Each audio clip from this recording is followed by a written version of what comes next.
Ya, adik-adik, anak-anak, senang sekali jumpa lagi dengan Paman Sam di acara Anak Kreatif. Nah, Paman Sam semangat sekali menemani anak-anak di acara Anak Kreatif ini. Karena ya memang anak-anak juga semangat menanti-nanti acara Anak Kreatif bersama Paman Sam. Nah, anak-anak selalu berharap-harap cemas, kira-kira apa ya yang akan disampaikan oleh Paman Sam, karya kreatif apa, atau cerita apa. Nah, mungkin begitu ya, itu biasanya anak-anak begitu.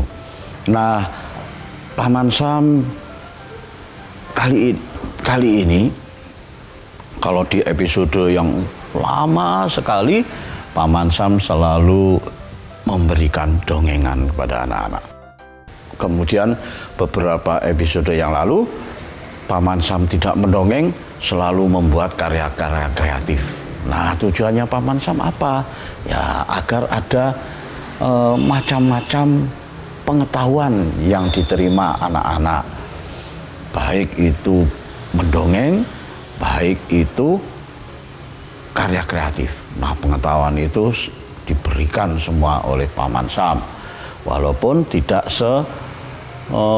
rinci, tidak sedetail bagaimana cara mendongeng, bagaimana cara membuat karya-karya kreatif. Nah, karena memang waktunya tidak mencukupi, karena hanya Paman Sam berjumpa dengan anak-anak cukup hanya setengah jam.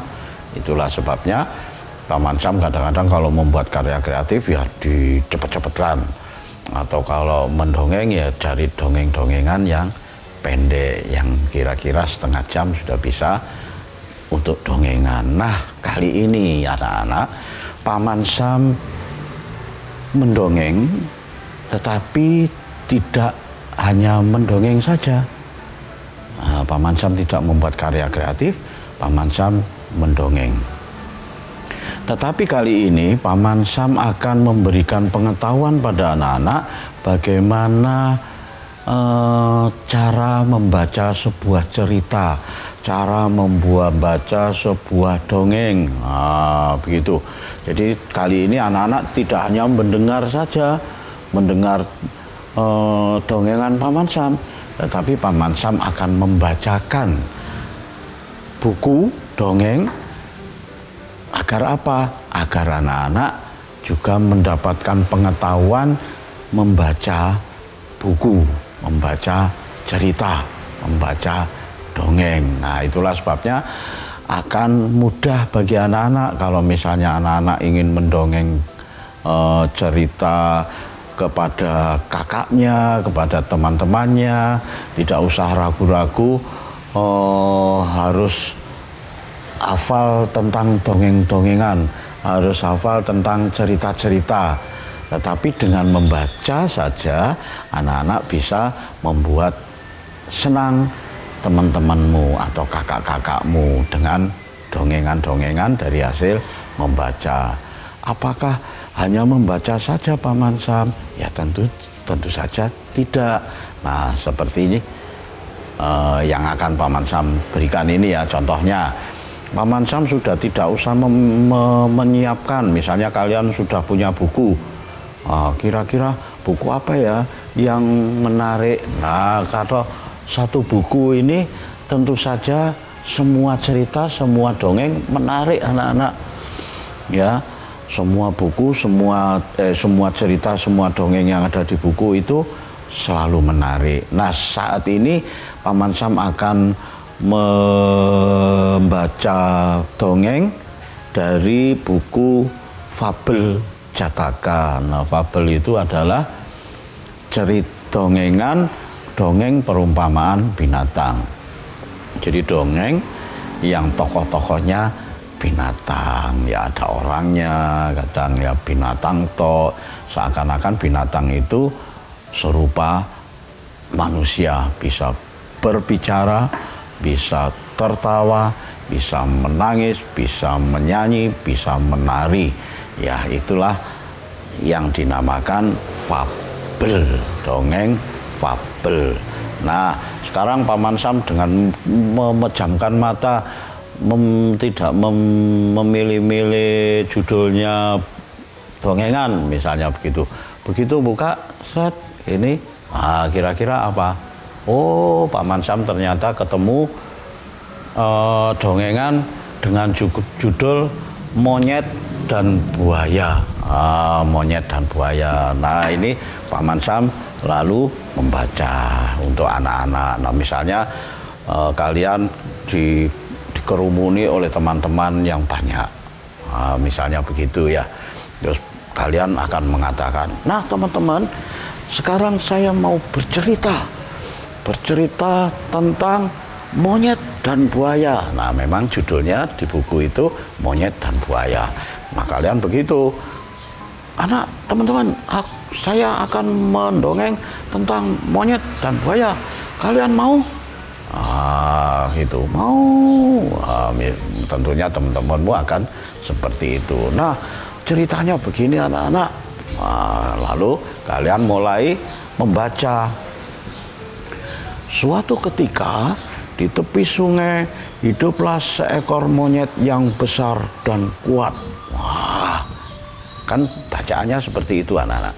Suatu ketika, ini Paman Sam baca ya di sini. Suatu ketika di tepi sungai hiduplah seekor monyet yang besar dan kuat. Nah, tidak hanya berhenti di situ. Kalian bisa mengatakan, wah, di tepi sungai ini kira-kira sungainya jernih atau keruh, atau sungainya besar atau sungainya kecil. Nah, itu kalian bisa menerangkan. Suatu ketika di tepi sungai hiduplah seekor monyet yang besar dan kuat. Sungai di situ, kalian bisa menceritakan pada anak-anak.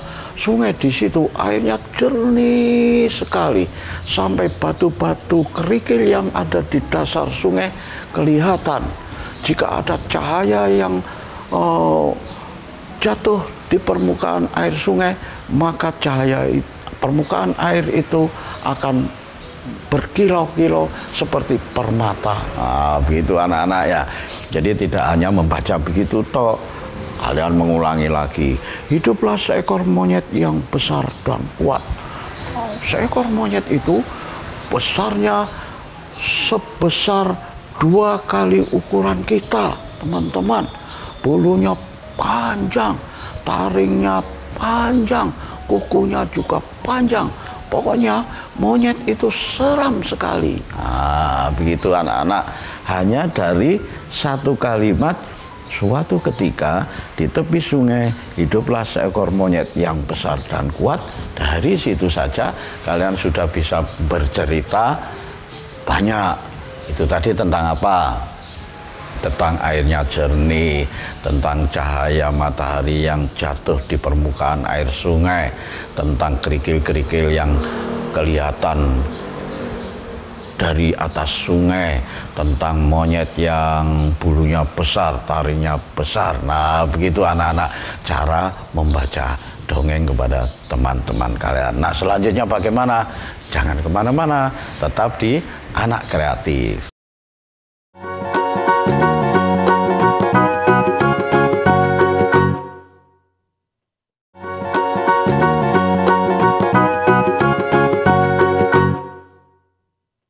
Ya, terima kasih anak-anak. Anak-anak masih tetap setia menanti Paman Sam mendongeng ini tadi. Paman Sam bukan mendongeng ini tadi, tetapi memberikan pengetahuan pada anak-anak bagaimana cara membaca sebuah dongeng untuk dibacakan pada teman-teman. Kalau membaca sendiri juga boleh anak-anak. Membaca sendiri untuk dirinya sendiri, kalian harus mampu mengembangkan imajinasi yang luas.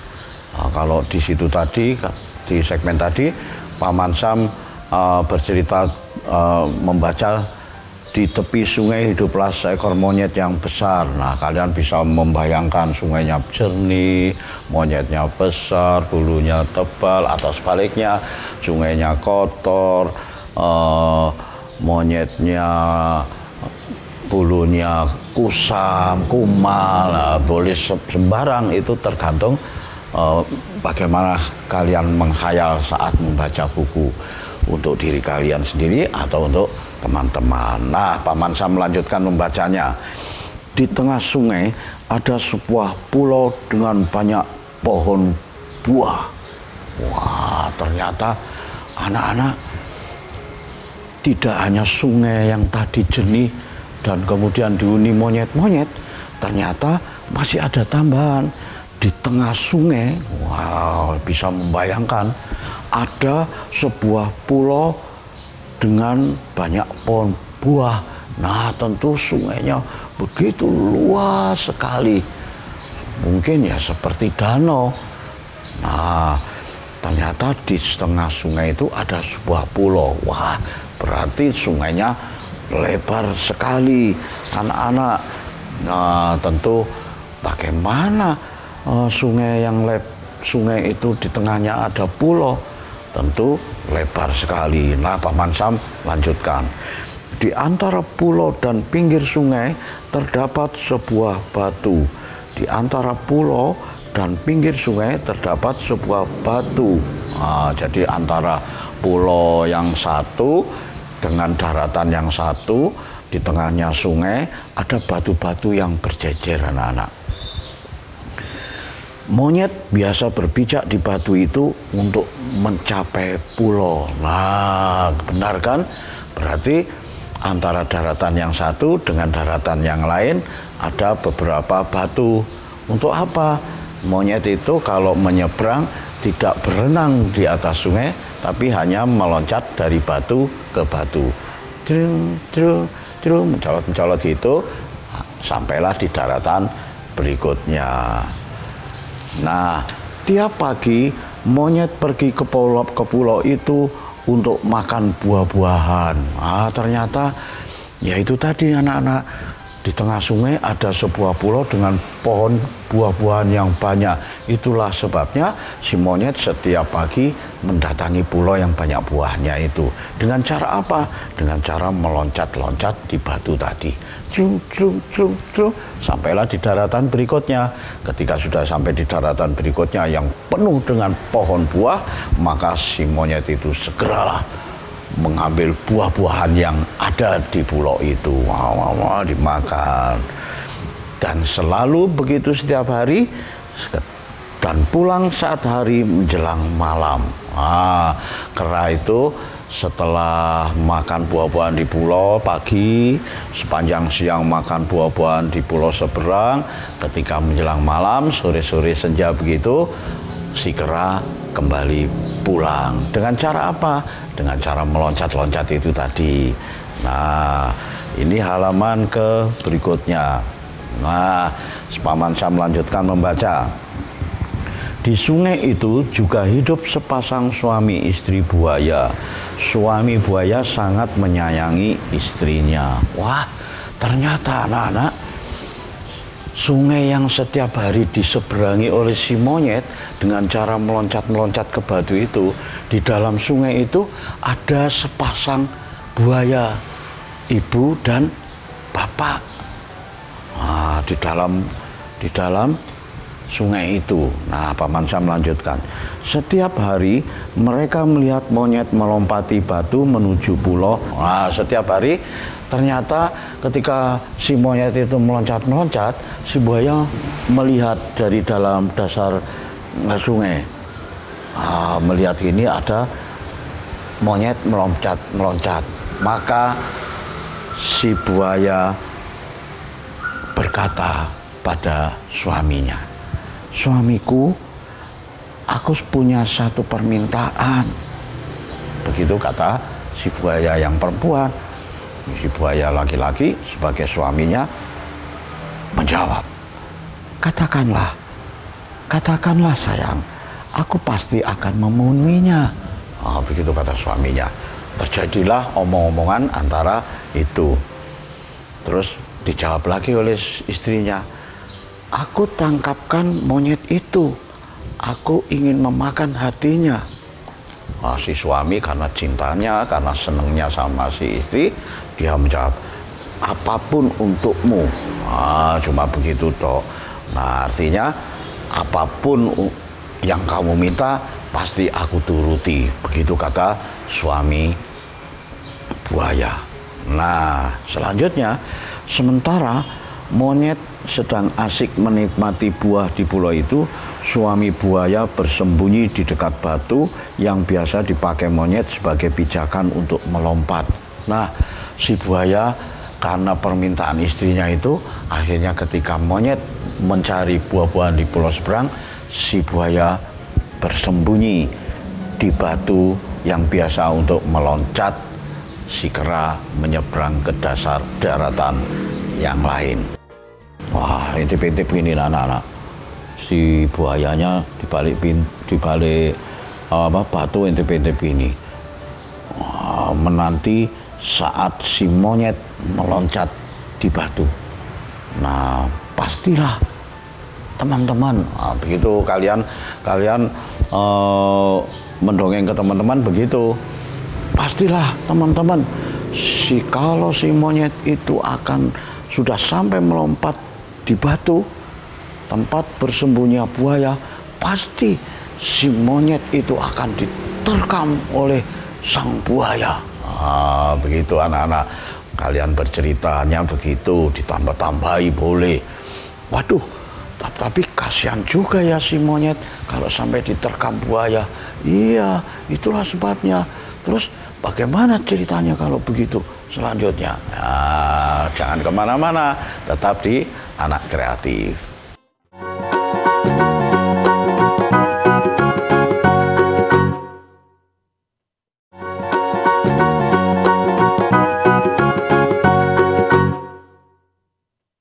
Ya, terima kasih anak-anak. Anak-anak masih tetap di Anak Kreatif dengan pengetahuan baru sekarang anak-anak. Paman Sam memberi pengetahuan bagaimana cara membaca buku dan bagaimana cara membaca cerita ataupun membaca dongeng. Nah, sekarang tadi sampai di mana anak-anak? Tadi sampai di mana buaya sudah intip-intip di balik batu tempat meloncatnya si kera. Nah, sekarang Paman Sam melanjutkan membacanya. Saat monyet akan pulang sore hari. Wah, ini pengantarnya begitu. Si monyet berkata dalam hati ketika akan melompati batunya. Katanya begini anak-anak. Sepertinya ada yang aneh. Kenapa batu itu jadi lebih besar ya? Jangan-jangan itu adalah buaya. Wah, aku harus cari akal. Kalimat yang ada di buku itu mengatakan begitu anak-anak. Sepertinya ada yang aneh, kenapa batu itu jadi lebih besar ya? Jangan-jangan itu adalah buaya, aku harus cari akal. Begitu katanya si kera. Nah, si kera rupanya teman-teman sudah curiga dengan batu yang biasa dilompati.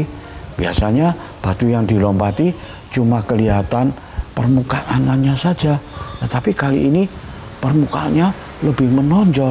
Jangan-jangan itu adalah buaya. Kera sudah menerka begitu, cerdik sekali rupanya si kera. Lalu dia mencari akal. Si kera memanggil, "Hai batu!"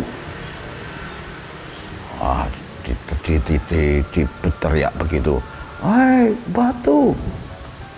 Tetapi kalian tahu gak? Tentu saja si batu tidak akan bisa berbicara. Si batu tentu saja tidak akan menjawab. Kalau itu menjawab, pastilah itu adalah buaya. Nah, si kera mendengarkan. Tapi ketika aku memanggil, kok tidak ada jawaban? Kera semakin curiga. Dipanggilnya lagi, "Hai batu!" Nah, anak-anak masih tidak ada jawaban. Si kera mempunyai akal lagi. Dia berteriak pada batu-batu itu, "Wahai batu, kok kamu diam saja? Kenapa kamu tidak menyapaku hari ini?" Si kera berkata seperti itu, seakan-akan setiap hari si batu-batu itu selalu menyapanya, selalu menjawab sapaannya. Padahal ini adalah tipu muslihat si kera kepada si buaya. Kenapa demikian? Nah, ini jawabannya. Ternyata si buaya yang menjawab dalam hati, "Hah? Apakah monyet ini biasa berbicara dengan batu ya? Kalau begitu, aku harus menjawabnya supaya si kera tidak curiga." Begitu katanya buaya. Lalu menjawablah si buaya, "Halo, apa kabar monyet?" Ketahuan kalau itu bukan batu, ternyata adalah buaya. Mana mungkin batu bisa berbicara? Tentu bukan batulah yang bisa berbicara. Pasti itu adalah si buaya seperti yang diduga oleh si kera. Maka si kera berkatalah, "Hei batu, kan tidak bisa bicara. Siapa kamu? Perlihatkan dirimu." Di sanalah si kera akhirnya menunjukkan tipu muslihatnya yang dirancang untuk si buaya. Buaya terkecoh anak-anak. Berdirilah si buaya dari permukaan air sungai. Mentas itu, lalu dia berkata, "Aku buaya, aku mau menangkapmu karena istriku ingin memakan hatimu." Begitulah pengakuan si buaya. Maka kera berpikir, aku tidak mungkin tinggal diam. Aku tidak mungkin tinggal di pulau ini. Apa yang harus kulakukan? Kera berpikir, aku tahu. Dia berpikir karena kera ini memang cerdik anak-anak. Lalu berkatalah kera ini pada buaya, "Baiklah, Tuhan buaya, aku tidak mungkin lari darimu. Bukalah mulutmu lebar-lebar, aku akan melompat ke dalamnya." Dengan janji si kera seperti itu, buaya semakin berbangga diri. Dikatakan bahwa aku tidak mungkin lari dari dirimu. Bukalah mulutmu lebar-lebar, katanya si kera. Akhirnya benar anak-anak, si buaya membuka mulutnya lebar-lebar. Lebar-lebar. Nah, buaya menuruti, ia membuka mulutnya lebar-lebar. Sewaktu membuka mulut, matanya tertutup. Ya kan, karena ini matanya anak-anak. Kalau buayanya membuka lebar-lebar begini, pastilah matanya akan tertutup. Lalu bagaimana? Saat buaya membuka mulutnya dan menutup matanya, secepat itu, secepat kilat, monyet melompati kepala buayanya dengan lompatan dari batu ke batu sampai ke kepala buaya. Saat buaya mangap ini, membuka lebar-lebar mulutnya, si kera meloncat di atasnya. Tidak meloncat di mulutnya, tetapi meloncat di atasnya, tapi dengan cepat. Akhirnya si kera lolos dari cengkeraman si buaya dan langsung mendarat di tepi sungai dengan selamat. Si buaya marah. Dia berkata, monyet, kejedikan, kecakapan, tekad, dan keberanianmu telah mengalahkanku. Monyet, aku akan tidak tinggal diam. Aku akan selalu menantimu di sini. Begitu katanya si buaya. Sementara si monyet akhirnya selamat sampai di daratan berikutnya. Nah, apa yang bisa kita petik dari dongengan ini anak-anak? Dengan kejedikan, kecakapan, tekad, dan keberanian, kita bisa mengalahkan lawan. Begitulah anak-anak, dongengan Paman Sam kali ini dengan pola memberi pengetahuan pada kalian bagaimana cara membaca sebuah dongeng atau membaca sebuah cerita. Itulah sebabnya Paman Sam selalu berpesan anak Nusantara harus kreatif. Sampai jumpa.